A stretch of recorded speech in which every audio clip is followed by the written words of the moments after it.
Bonjour à tous. Quand je lis la Bible, parfois, je ne veux simplement lire que des passages qui me font du bien, de beaux textes bibliques, de belles paroles de prophètes. Et cela me réconforte, parce que dans la vie de tous les jours, ça n'est pas facile, ni pour vous, ni pour moi, et nous passons parfois par des épreuves terribles. Et la parole de Dieu contient ce genre d'encouragement. Et je voudrais vous en lire un aujourd'hui que l'on trouve dans le livre des psaumes, au psaume 46, versets 2 à 4. Dieu est pour nous un refuge et un abri, un secours qui se trouve toujours dans la détresse. C'est pourquoi nous sommes sans crainte quand la terre est bouleversée et que les montagnes chancellent au cœur des mers, quand leurs eaux grondent, écument, ébranlent les montagnes en se soulevant. Alors permettez-moi de commencer par la fin du récit que nous venons de lire. Oui, il y a dans notre vie parfois des terres bouleversées. Il y a aussi des montagnes qui chancellent, des eaux qui grondent, qui écument, les montagnes qui sont ébranlées en se soulevant.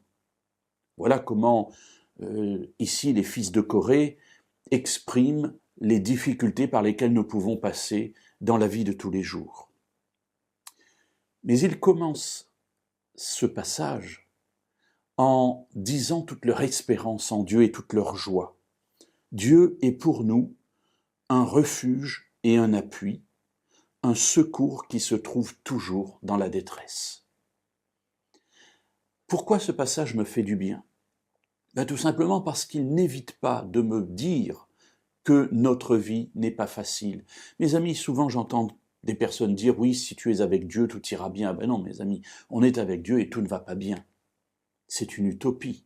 Tout n'ira bien que dans la vie éternelle. Dans notre vie présente, les choses sont difficiles parfois. Alors oui, les fils de Corée nous disent que parfois la vie est difficile. Mais dans cette vie difficile, Dieu est pour nous un refuge et un appui, c'est-à-dire quelqu'un sur lequel on peut compter. Et c'est un secours qui se trouve toujours dans la détresse. Alors oui, j'aime ce passage du psaume 46 parce qu'il me réconforte. Et parfois, c'est uniquement ce dont j'ai besoin.